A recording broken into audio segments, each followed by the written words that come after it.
ada beberapa. Oke, silahkan.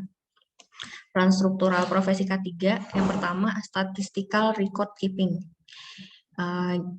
Kalau misal dari bahasa Inggrisnya, statistical record keeping, itu kita kayak apa? Menurut kalian apa contohnya statistical record keeping?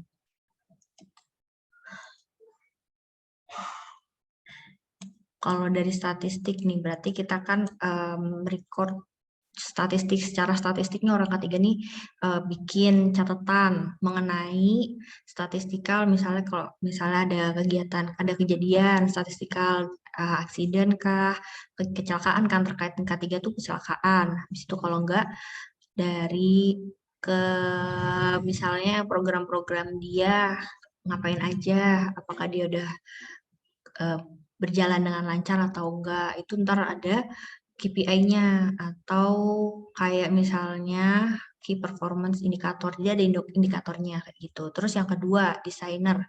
Desainer di sini bukan desainer baju, tapi desainer lebih ke program-program K3. Terus habis itu developer.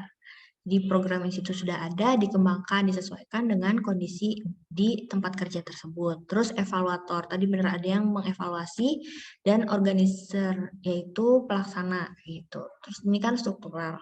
Terus kalau yang fungsional, fungsional ini di P2K3, yang pertama sekretaris organisasi, P2K3, fungsional K3.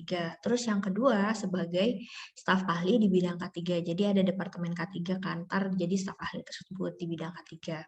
Terus profesi yang menuntut integritas total, K3 perlu diimani. Pertama perlu diimani. Jadi kalian kalau misalnya jadi orang K3, yang pertama ya diimani dulu. Karena orang K3 itu kan mindsetnya tentang apa? Kayak kita orang K3 kan bagaimana mencegah. Berarti mindsetnya itu lebih ke apa sih kemungkinan terburuk dari suatu kegiatan tersebut. Jadi perlu diimani. Karena kalau misalnya kegiatan tersebut berjalan lancar, kita alhamdulillah, berarti kan kerjaan kita nggak begitu banyak. Tapi kalau misalnya terjadi suatu kecelakaan di luar kuasa kita, atau kita udah mengupayakan maksimal nih, tapi ternyata masih ada kecelakaan, maka itu perlu diimani juga. Terus habis itu yang kedua sebagai nilai hidup. Terus yang terakhir, kita kerjaan K3 itu kalau bisa standby 24 jam selama seminggu. Standby di sini misal kalian tetap pulang ya, misal pulang kayak jam kerjanya orang kantor lah, misal jam kerjanya sampai jam 8 sampai jam 5, terus habis itu balik. Tapi tetap kalian ntar kalau misal ada laporan atau ada laporan kejadian pada malam hari, nah itu kalian harus standby gitu. Terus habis itu ahli peran K3 nih, ahli di dalam apa aja, yaitu alur pengembangan sistem K3, terus habis itu pembagian peran dan tanggung jawab K3, terus perangkat pencegahan kecelakaan dengan peran uniknya masing-masing.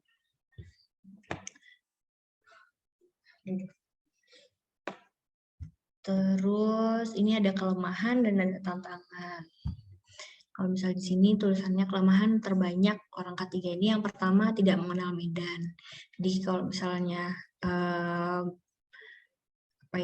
orang K3 itu misalnya kalian masuk ke perusahaan, kalian itu ada posisi staff dan non staff kan.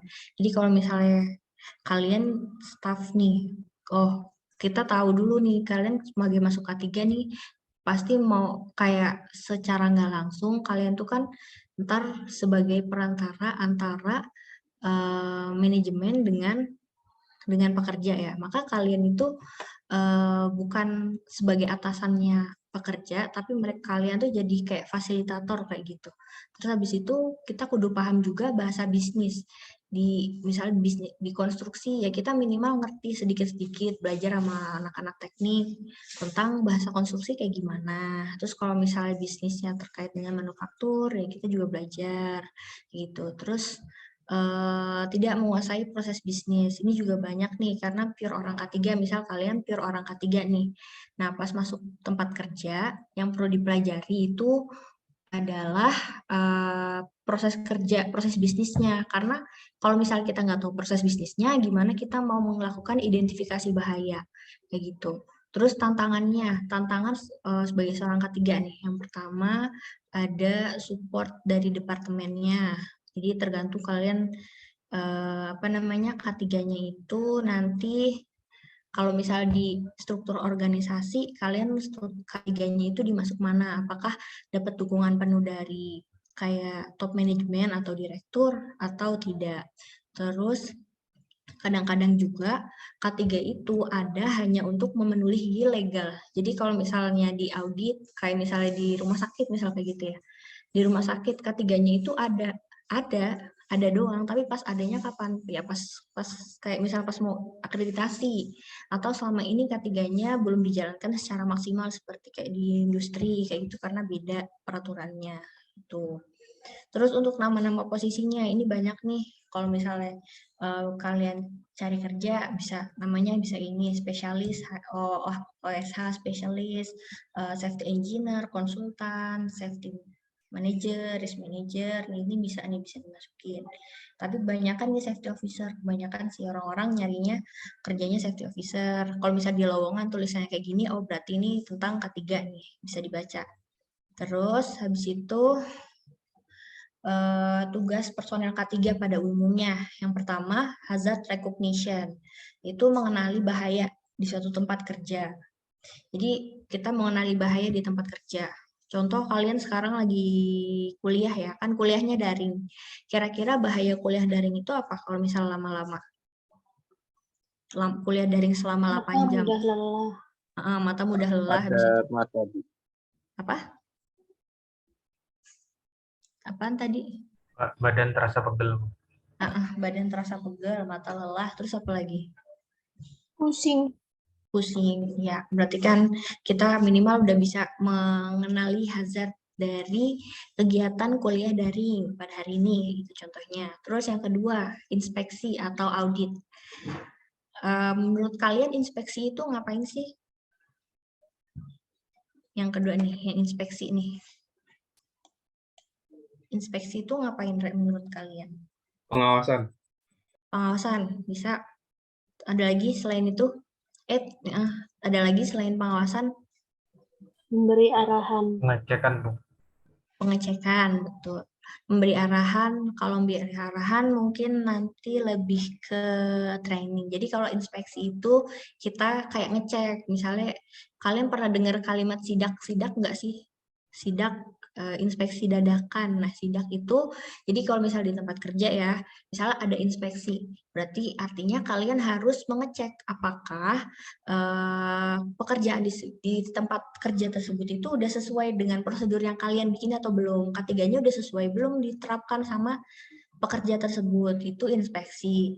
Itu kalau inspeksi itu lebih ke kita bawa formulir inspeksi, habis itu kita keliling-keliling tempat kerja, kita ngecek di situ ada nggak sih, oh ada Bapak A misalnya kayak gitu, nggak pakai APD misalnya kayak gitu.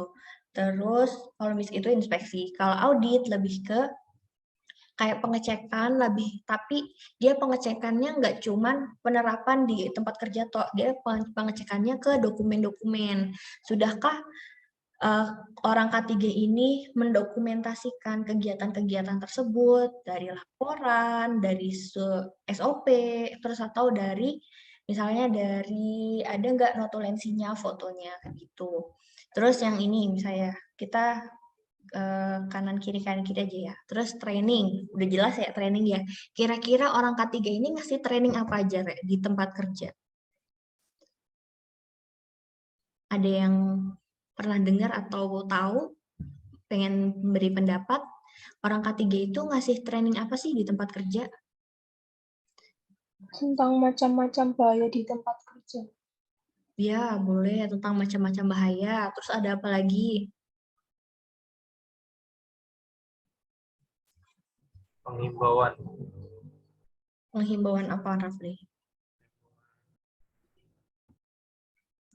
Tentang himbauan penggunaan alat-alat berat. Oh, himbauan. Oke, himbauan menggunakan alat berat. Oke. Berarti kalau misal personel K3 itu lebih ke bahaya. Salah satunya iya betul. Terus yang kedua bisa juga melakukan training kayak simulasi keadaan darurat. Jadi kalau misalnya kayak APAR, ntar kalian belajar APAR, bagaimana kalian memadamkan kebakaran, kayak gitu. Itu kalian bisa memimpin training itu. Terus yang ketiga, bisa juga kalian melakukan training P3K tentang kayak bagaimana caranya kita menolong orang saat terjadi kecelakaan itu. Tapi syaratnya kalau misal kalian melakukan training APAR ini, kalian bukan P3K ini, kalian harus minimal udah training dulu P3K, entah dengan PMI kah, atau misal kalian emang orang medis kayak misal orang perawat itu bisa gitu. Terus kalau yang bahaya-bahaya, misal kayak tadi ada yang bilang penghimbauan bahaya, nah itu juga bisa trainingnya itu termasuk ke misal trainingnya per ganti-ganti ya, tiap minggu ada training, tapi untuk orang misal satu ini kayak satu bagian operator, trainingnya hari Minggu pertama terkait misalnya manajemen 5R, tahu nggak 5R apa? Ada yang masih ingat nggak 5R? 5R di tempat kerja. Ya, atau belum pada tahu nih?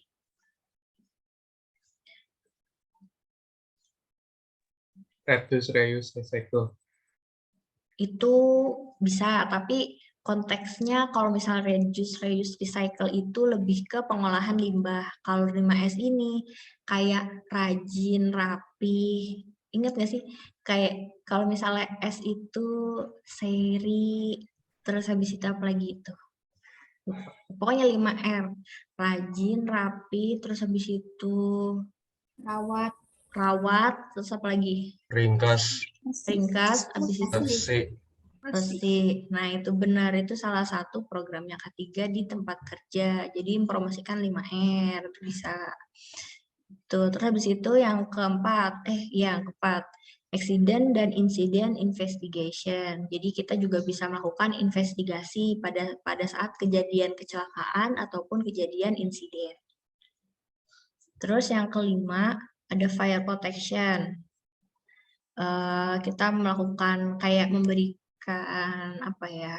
fire protection kan pelindungan dari kebakaran ya, yaitu kita ngasih APAR ataupun kita memberikan kayak ada tulisan-tulisan tentang jalur evakuasi atau jalur keluar, terus titik kumpul pakai hidran. Nah, itu kita juga bisa fire protection.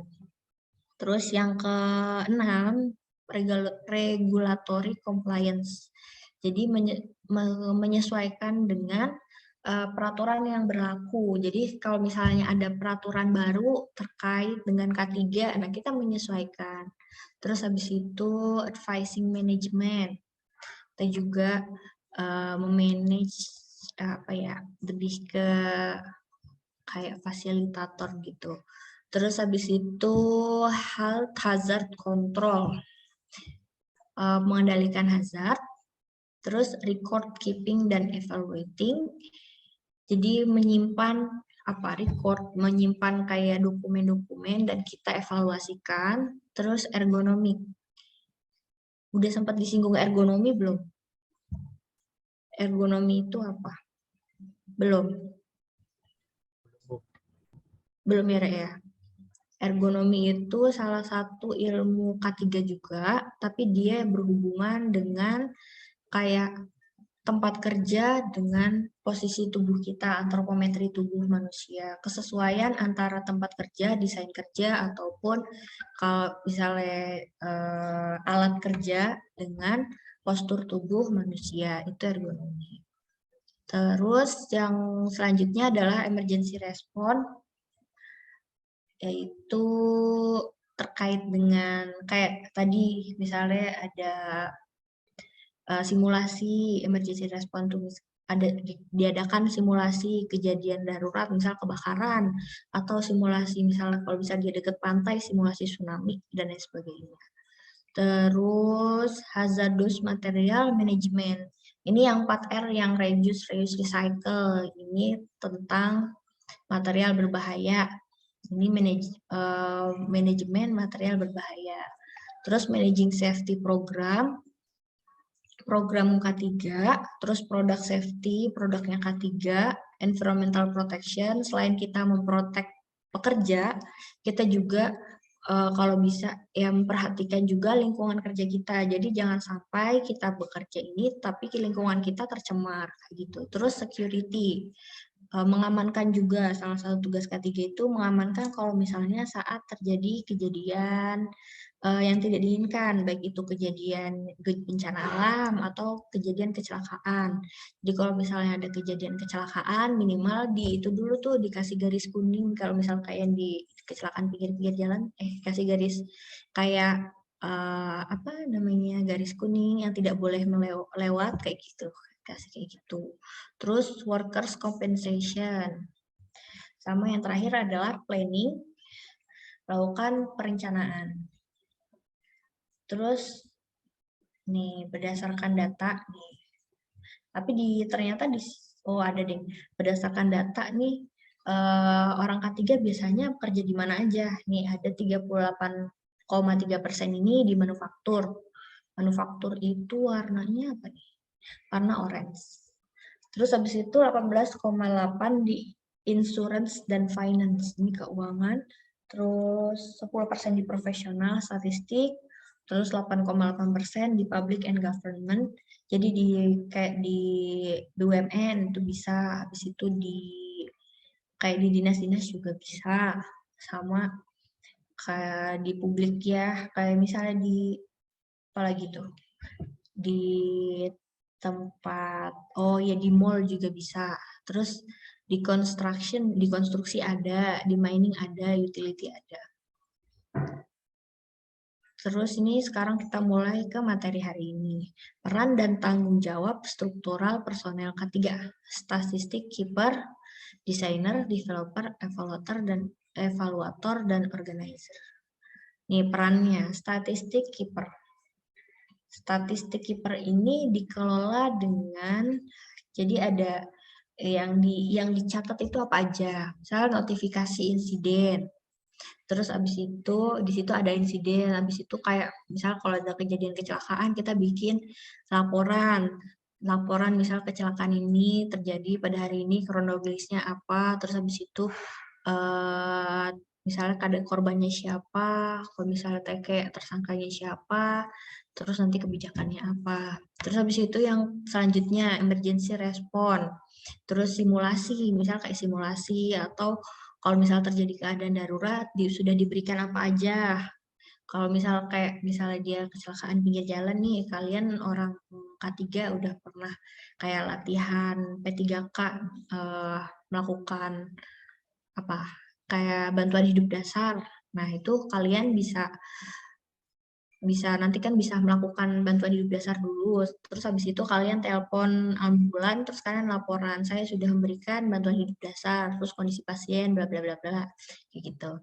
Terus layanan medis, klinik dan RS itu ntar di klinik tersebut ntar ada kayak buku untuk kunjungan. Di situ tuh paling banyak kunjungannya terkait minta obat apa. Apakah kunjungannya banyak obat yang batuk pilek atau orang sakit di situ itu banyaknya apa kayak gitu. Terus investigasi insiden, statistik kecelakaan sama pelaporan kecelakaan. Ini alur untuk menentukan hubungan kerja. Misal terjadi kejadian yang mengakibatkan cedera atau PHK. Nah, ini kan kita ngomongin tentang kecelakaan ya. Jadi kalau misal kecelakaan itu dinamakan kecelakaan bisa terjadi di dalam perusahaan ataupun di luar perusahaan. Kalau misalnya di dalam perusahaan bisa disebut sebagai kecelakaan kerja. Tapi kalau di luar perusahaan ada beberapa opsi nih. Ada beberapa opsi. Dikatakan dia kecelakaan. Ya, maksudnya kecelakaan kerja, bukan kecelakaan kayak misalnya kamu mau main, terus habis itu jatuh. Nah, itu bukan kecelakaan kerja, tapi kecelakaan biasa. Ini aktivitas pribadi nih, bukan kecelakaan kerja. Dikatakan kecelakaan kerja, misal kamu mau berangkat kerja. Nah, si A mau berangkat kerja. Si A berangkat kerja, terus biasanya rumah dia ini di Suhat. Nah, mau ke Poltekkes kan tempat kerjanya. Biasanya dia lewat Jalan Bandung. Terus pas mau lewat Jalan Bandung, dia kecelakaan di situ. Nah, itu jadi bisa dikatakan kecelakaan kerja. Ini salah satunya karyawan terlibat pada aktivitas yang ada hubungan kerja. Entah itu dia itu mau berangkat kerja atau pulang kerja. Habis itu atau misalnya ada perjalanan dinas itu juga bisa. Terus berada di lokasi itu karena tuntutan kerja. Misalnya dia bagian pengiriman. Nah, itu juga bisa. Terus karyawan dalam perjalanan sebagai tuntutan pekerjaan atau memang bagian dari travel. Itu bisa dikatakan kecelakaan kerja. Nah, ini berdasarkan Kepmen 595 ada alur klasifikasi kerja. Bisa dikatakan kecelakaan kerja jika memenuhi 5 unsur. Yang pertama, mati. Ini harus masuk statistik. Jadi ntar yang distatistikkan oleh K3 ini banyak nih.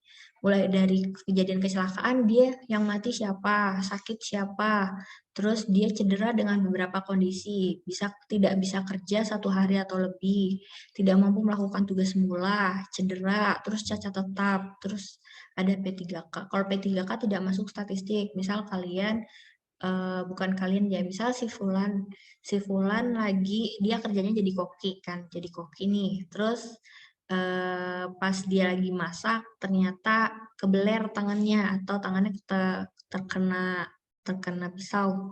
Nah itu kan langsung P3K aja, nggak nyampe dia harus ke rumah sakit atau nggak nyampe dia nggak bisa kerja 1 hari, maka nggak perlu statistik. Kecuali kalau misalnya dia tangannya itu kepotong, nah itu baru dia harus masuk statistik, gitu. Ini sama juga, contohnya, misal P3, udah ini bisa dibaca, terus habis itu peran sebagai statistik keeper, yaitu pertama, prosedur kewajiban melaporkan kecelakaan termasuk near miss. Near miss di sini ini kayak misalnya teman-teman jalan di toilet yang habis dibersihkan, kan basah ya. Terus habis itu kalian kepleset, tapi kalian gak jatuh. Nah itu namanya near miss. Jadi di istilah K3 itu ada beberapa istilah. Ada accident, ada kecelakaan, ada insiden, ada near miss. Kalau kecelakaan itu biasanya udah terjadi, kayak misalnya udah dia itu ada suatu peristiwa yang menyebabkan adanya korban kayak gitu. Terus kalau misalnya near miss, kayak kalian mau terjadi kejadian yang tidak diinginkan tapi nggak jadi, itu near miss. Terus yang insidennya nanti kalian cari sendiri ya. Terus prosedur merespon kecelakaan, prosedur kewajiban melakukan investigasi terhadap semua kecelakaan termasuk near miss. Terus apa alat angkat yang diperbolehkan, ini banyak nih bisa dibaca nih. Nih, terus habis itu siapa aja sih statistik keeper? Tugasnya yang pokoknya terkait dengan kejadian, kecelakaan, terus investigasi, terus pengelolaan man hour. Man hour ini kayak misalnya pekerja kayak gitu, terus pengelolaan klinik perusahaan, terus pengelolaan RS rujukan sama pelaporan kecelakaan pada pemerintah. Ini tugas statistik keeper. Terus ini bisa dibaca banyak nih, kita baru statistik keeper. Terus yang kedua desainer. Desainer ini membuat program K3 di sini, buat program K3, diupdate programnya, terus dievaluasi, terus dimonitor sama direvisi. Menurut kalian, monitor itu ngapain sih kita memonitor program tuh ngapain artinya? Ya. Memonitor ya. Ada yang ingin jawab? Monitor kegiatan tuh apaan kita? Memantau kegiatan. Memantau. Iya, betul. Berarti kalau misalnya buat program, kalian buat program, kira-kira program apa sih yang bisa dibuat orang K3 nih? Program apa aja? Program K3 nih. Contohnya.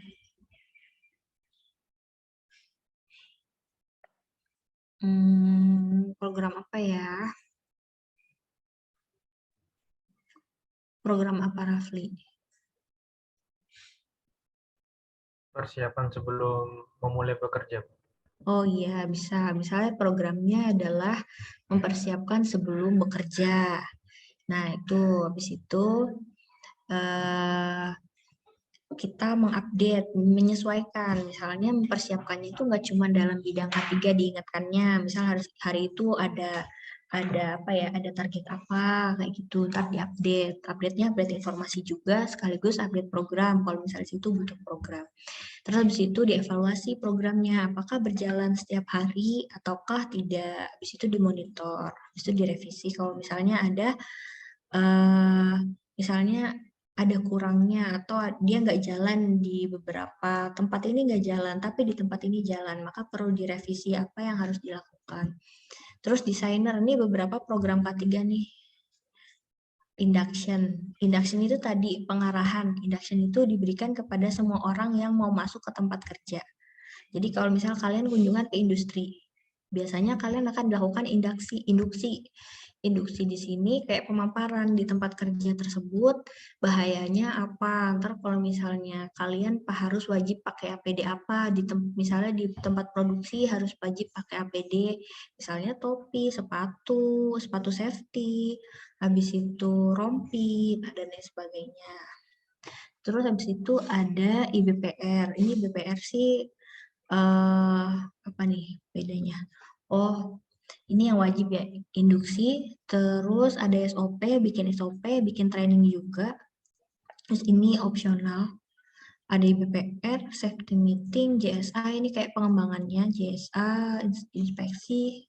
Terus habis itu ada pre-shift check.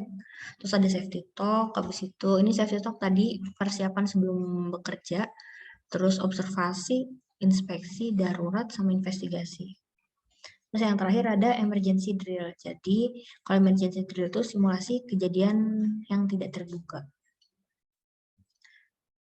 Perannya apa aja sih peran seorang desainer? Yang pertama, kita ngelis dulu nih standar yang sudah ada, disesuaikan antara peraturannya itu harus bilang apa? Peraturannya bilang A nih, misalnya pekerja berdasarkan peraturannya K3, UU-nya K3, UU berapa, Rek?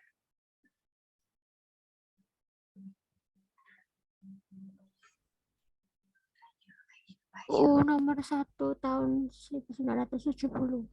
Nih, ya, betul. Misalnya berdasarkan UU nomor 1 tahun 1970, misalnya pengusaha wajib menyediakan alat pelindung diri, misal kayak gitu, di peraturannya bilang kayak gitu. Tapi di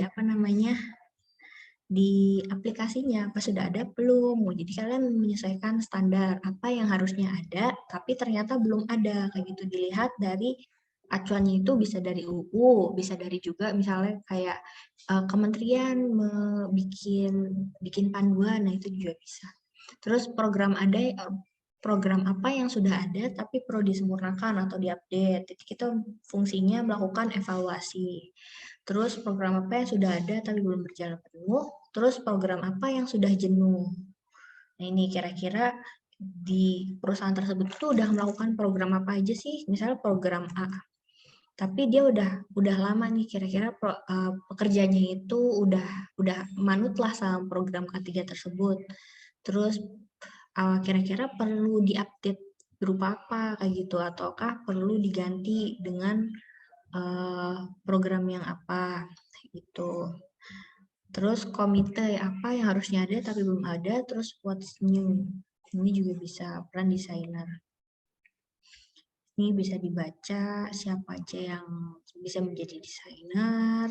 Maksudnya pada saat kita akan melakukan membuat program, kita harus mempertimbangkan beberapa hal. Ini siapa aja yang terpapar high risk, terus siapa yang terpapar resiko, terus siapa yang perlu pelatihan K3, siapa yang diberi peran K3, siapa yang duduk di komite apa, terus siapa yang membuat standar, dan siapa yang memberikan approval standar. Jadi kan kita ngomongin tentang standarnya. Kalau misalnya kita ngomongin standar, pasti harus ada acuannya. Nah, kira-kira yang akan meng-ACC standar kita itu siapa? Kayak gitu.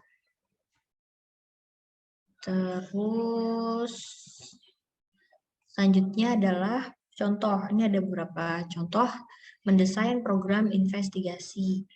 Ada investigasi insiden dan program terkait. Subprogramnya bikin teknik investigasi, terus tim investigasi. Kan mau nggak mau ya, pasti kita orang ketiga nih, salah satu tugasnya adalah melakukan investigasi kecelakaan. Nah, dalam membuat sebuah program investigasi kecelakaan, kita perlu nih belajar. Pertama nih, orang-orang yang mau kita tim bikin teknik investigasi, kayak ngasih pelatihan teknik investigasi, tim investigasi, terus ada pelatihannya. Jadi pelatihan investigasi, pelatihan P3K, pelaporan darurat, tanggap darurat, klasifikasi kecelakaan, klinik perusahaan, terus rumah sakit rujukan, terus minimal kita udah kayak misal di tempat tersebut ada klinik, terus kita kerjasama sama rumah sakit sekitar, kalau misalnya butuh kayak treatment lebih lanjut. Terus habis itu kita bikin database kecelakaan. Terus ini ada beberapa program. Tadi kan investigasi, sekarang JSA. JSA ini singkatannya adalah Job Safety Analysis. Ada beberapa step, ada pra-JSA, pembuatan JSA, proses, dan pemakaian JSA. Terus yang ketiga, peran developer. Perannya ada sebagai struktural, sebagai pekerja, pengawas atau manajemen, terus sebagai fungsional, anggota komite, task force, volunteer, sama sebagai departemen terkait. Baik itu departemen HR, security, engineering, pembelian, road maintenance, dan sebagainya. Developer di sini jadi mengembangkan K3 SDM. Jadi kita nggak cuma mengembangkan K3-nya orang-orang K3 aja, tapi kita juga perlu mengembangkan wawasan terkait K3 kepada orang-orang di sekitar perusahaan. Mulai dari misalnya departemen sebelah, departemen HR, departemen security, terus bisa juga kepada pekerja, bisa juga kepada manajemen, kayak gitu. Terus kebutuhan training yang bisa bisa dilakukan training. Pertama, mengendalikan resiko. Terus habis itu ada nggak persyaratan legal atau peraturan perundang-undangannya. Terus tuntutan jabatannya harus ngapain, sama program unggulan perusahaan ditambahkan.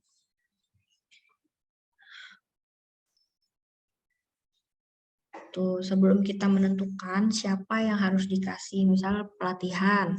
Nah, kita harus melakukan riset atau kita harus meneliti dulu kira-kira siapa aja sih yang perlu dikembangkan K3-nya. Terus yang kedua, mengapa diberikan pelatihan itu, dasarnya apa. Terus yang terakhir adalah metode apa sih yang cocok untuk dilakukan developer tersebut. Tuh ini bisa dibaca nih. Struktural, fungsional, antar departemen.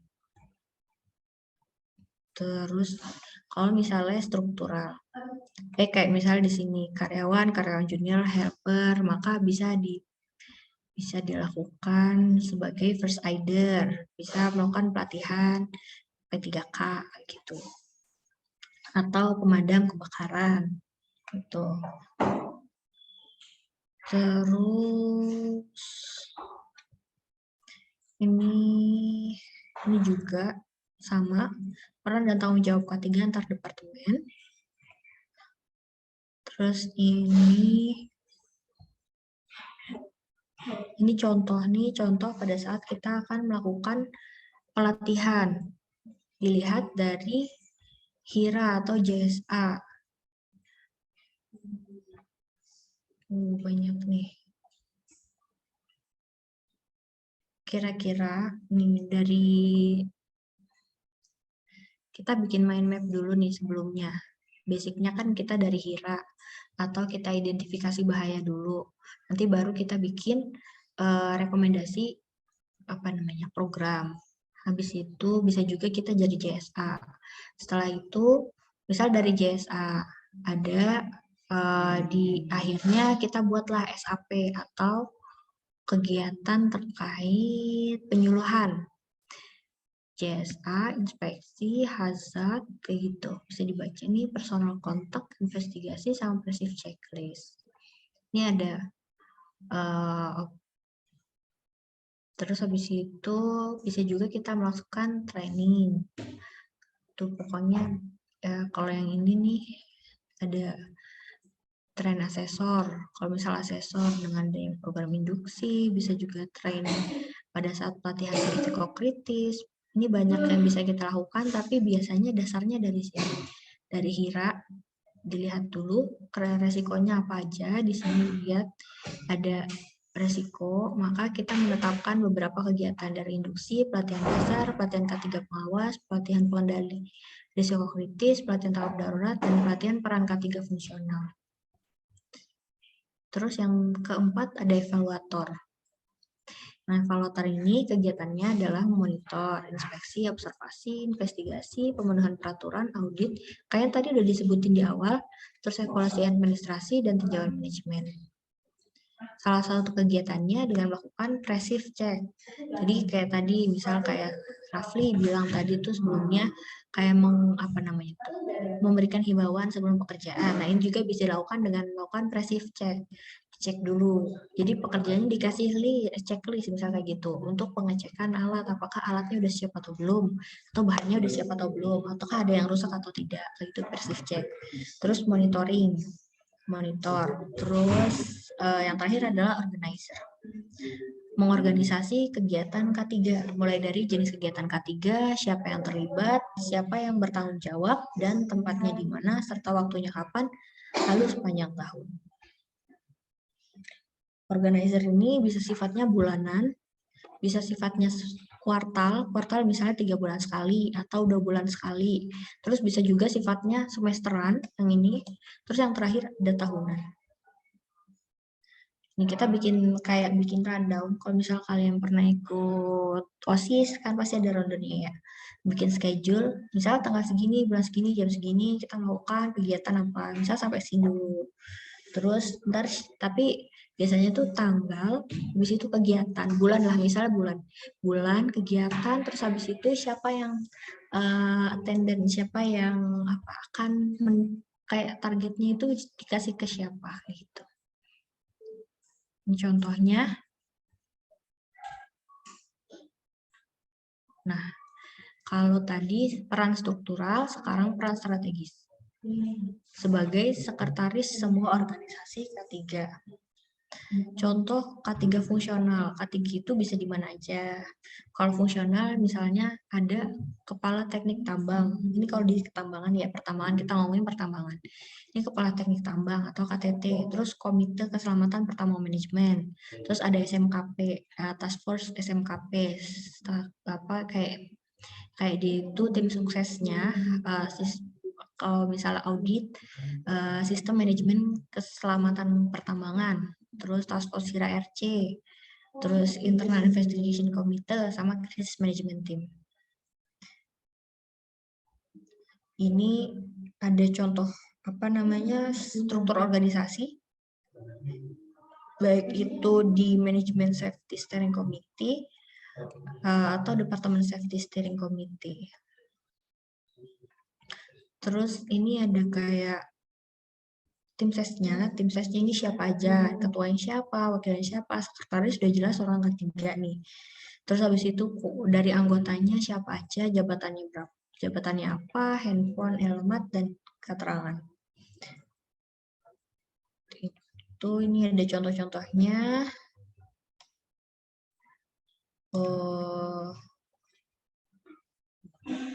Tuh, kedewasaan sistem K3.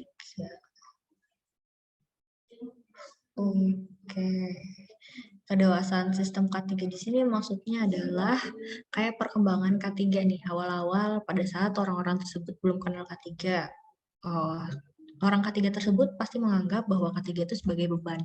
Karena mereka itu harus wajib, kayak misalnya kalian awal-awal masuk sekolah, pasti pas bangun pagi ini agak-agak sulit ya. Bahkan ada yang sampai kalian tuh bolos gara-gara telat bangunnya kayak gitu tuh. Padahal kita bangun pagi pasti dari SD kan bangun pagi dari kecil.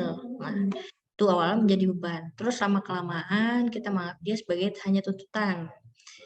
Terus setelah kita udah menyadari nih, oh kita butuh K3, maka K3 bisa dijadikan prioritas dan bisa juga dijadikan tujuan. Setelah K3 bisa diterapkan, kita udah paham K3 itu maksudnya apa. Oh K3 ini misalnya agar mencegah kita dari kejadian bahaya, misalnya gitu. Atau K3 ini agar kita menjadi aman dalam melakukan setiap kegiatan. Akhirnya kita melakukan K3 tersebut. Akhirnya muncul juga K3 sebagai nilai hidup, dan K3 itu udah melekat dengan diri kita sendiri. Tuh kunci kepemimpinan personil K3 yang dimulai dari nilai-nilai personal safety ethic. Di sini nilai-nilai di sini tuh bukan nilai-nilai sekolah, bukan, lebih ke bagaimana kalian melakukan pendekatan ke orang-orang tersebut dan bagaimana kalian melakukan contoh. Kan kalian di sini nih sebagai nanti kalian lulus ya, misal mulai sekarang aja lah, kalian itu merupakan seorang pemimpin, minimal pemimpin diri sendiri ya.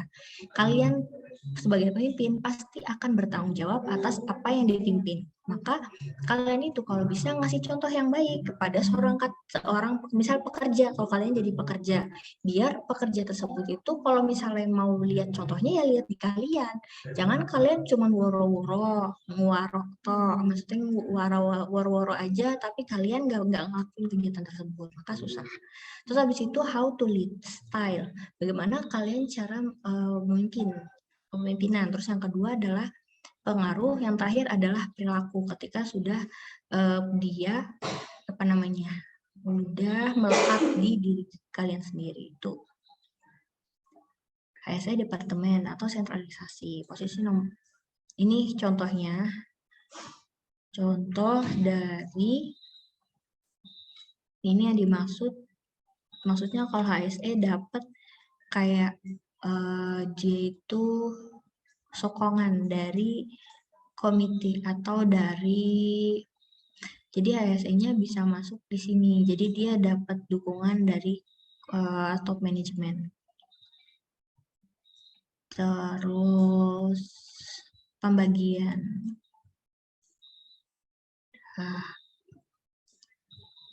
Ini udah, karena udah jam 2:30 kan, bentar lagi ada Pak sama Pak Eko, kita selesaikan. Oh ya, ini yang terakhir, jenjang kompetensi K3. Pertama, sama seperti cara kita, tujuan dari K3 itu kan menjadikan K3 sebagai budaya ya. Dari beberapa tahun kemarin kan pas seminar-seminar itu pengennya membudayakan K3, berawal dari pertama ngerti dulu, kita ngasih kayak kayak sosialisasi biar orang itu tahu, minimal tahu lah itu K3 itu apa kayak gitu. Terus yang kedua adalah teknis, yaitu bisa melakukan program K3. Terus yang ketiga adalah kelola, bisa mengelola program K3 di tempat kerja. Misal awal kan tadi 5S ya, yang tentang 5R, rapi, resik gitu, rawat. Nah itu pertama kasih sosialisasi dulu, terus bisa melakukan. Habis itu yang ketiga bisa mengelola. Setelah bisa mengelola, itu kita bisa ngingetin instruktur. Jadi progresnya yang pertama tuh mengerti. Terus secara teknis bisa melakukan, terus bisa mengelola, terus bisa mengajarkan. Jadi bisa mengingatkan kalau misalnya ada yang belum di 5R kayak gitu. Terus auditor bisa mengaudit, yang terakhir bisa mengakses. Nih, tuh, ini ada kalau misal dari ke atas, dari bawah ke atas, ini ada kayak diagramnya. Terus untuk siapa aja, mulai dari pelatihan pengertian dan teknis diberi kepada pekerja dan pengawas. Terus kalau misal pelatihan pengelolaan diberi kepada manajemen. Terus kalau sampai asesor itu dilakukan oleh personel K3. Sini tantangan. Kita kudu tahu dulu nih kalian masuk K3 ini karena apa kayak gitu. Terus ada juga karena belum memahami betul peran dan tanggung jawab K3. Terus yang ketiga, karena misalnya di sini di tempat kerja itu beda-beda, jadi nggak ada perusahaan itu ideal.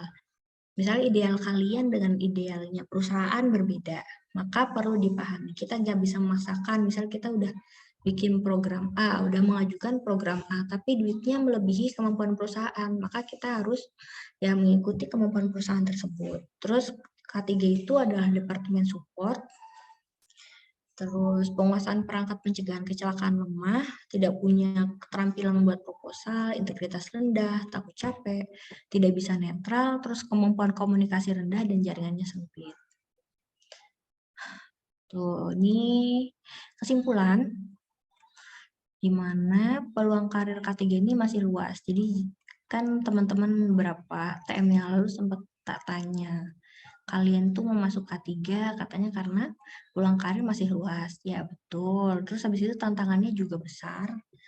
Terus harus siap 24 jam. Terus K3 itu profesi berkaitan dengan nilai hidup. Terus perlu dasar K3 yang kuat, sama perlu keterampilan majikan dan sukses karir K3 banyak dengan metode mentoring dan networking. Makanya mulai karena kalian semester 1 kan ya Rek ya.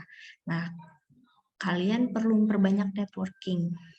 Karena salah satu, tadi kan kelemahannya orang K3 nih jaringannya sempit nih di sini. Tadi tuh, nih di sini jaringan sempit. Maka kalian perlu banyak networking.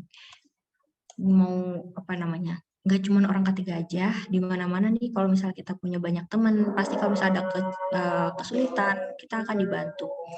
Izin dulu saya saya stop share, ada azan.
Setiap detik meninggal kembali.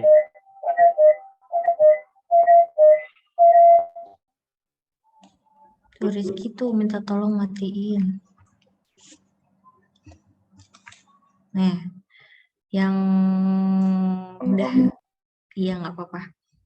Terus tadi tinggal terakhir sih, bentar. Yang terakhir ini ya kelihatan ya Rek ya. perlu K3 yang kuat, terus perlu keterampilan menyajikan, sama sukses karir K3 itu banyak dengan metode mentoring dan networking. Yang terakhir adalah bisa menjadi true leader in safety. Jadi ya terkait dengan kepemimpinan kalian sendiri. Kalau misalnya ngomong dari K3 di sini, dari kesimpulan kegiatan di sini nih ya, dalam menjadi true leader, misalnya kayak gitu kan, kita ngomongin tentang kepemimpinan kan ya. Kepemimpinan itu enggak bisa, maksudnya dia bisa dibentuk.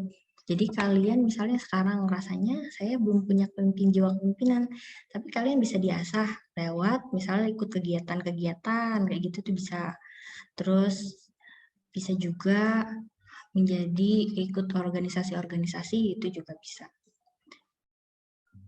Itu udah untuk apa nih? Untuk teori hari ini. Terus kita ada di GC ada tugas ya hari ini. Tugasnya itu ngeresum dari beberapa materi yang sudah saya kirim. Ada ada dua KMK, dua peraturan yang bisa kalian pakai, terus satu pedoman sama satu jurnal. Itu terkait dengan tugas dan tanggung jawab profesi K3 DRS. Kalian boleh, misalnya nggak perlu banyak-banyak boleh, kalian bisa satu lembar aja bisa, boleh. Atau misalnya kalian kan namanya resum, berarti kan merangkum, nggak harus banyak. Yang penting kalian paham kayak inti-inti dari materi-materi yang saya upload, kayak gitu aja. Terus ada yang tanyakan? Sebelum ditutup nih. Ada yang nanya nggak? Minta tolong ya, Rek, ya, yang belum tugasnya dikirim. Yang mulai dari TM 9 sampai TM 13 atau sampai TM 14 yang belum dikirim. Ya.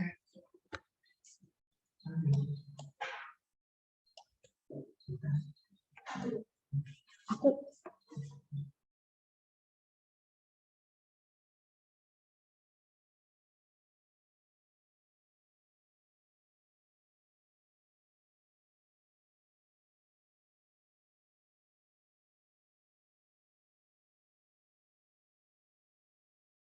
mau pergi makan.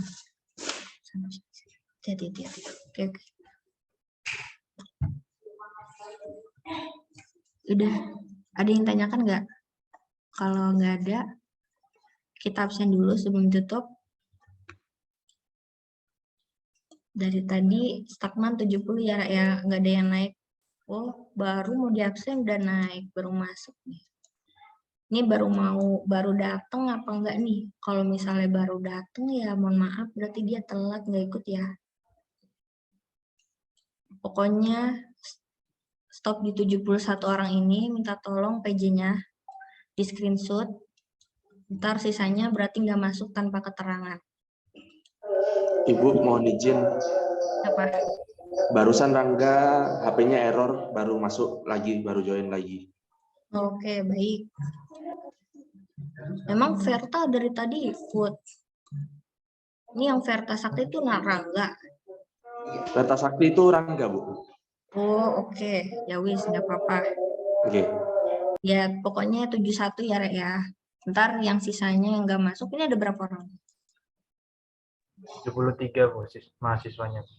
73, ada 2 orang yang nggak masuk ya? Iya Bu. Ya, 2 orang nggak masuk. Udah. Terus tugasnya ada yang tanyakan?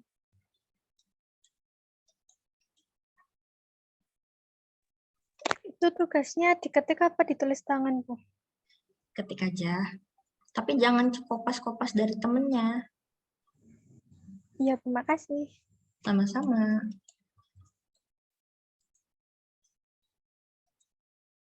Oke, udah ya. Udah nggak ada yang tanyakan kan? Saya tutup. Ya minta tolong PJ-nya jangan lupa ya di data ya. Yang nggak masuk hari ini siapa? 2 orang tok kan ya? Yes. Saya tutup. Belum ditutup, udah ada yang keluar. Doa dulu. Saya tutup dengan doa. Berdoa berdasarkan kepercayaan dan keyakinan masing-masing. Mulai.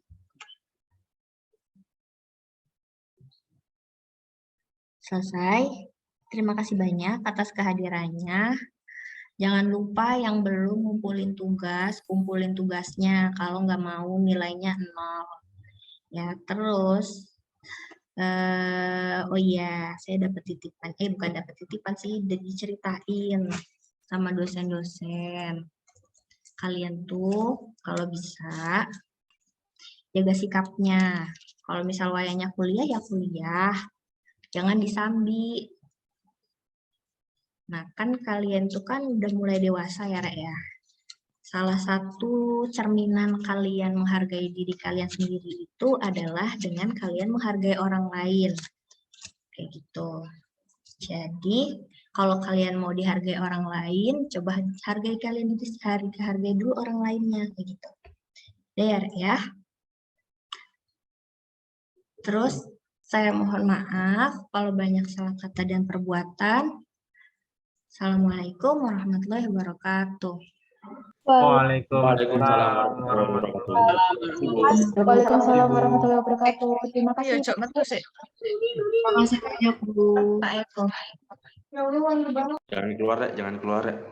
Jadi absen.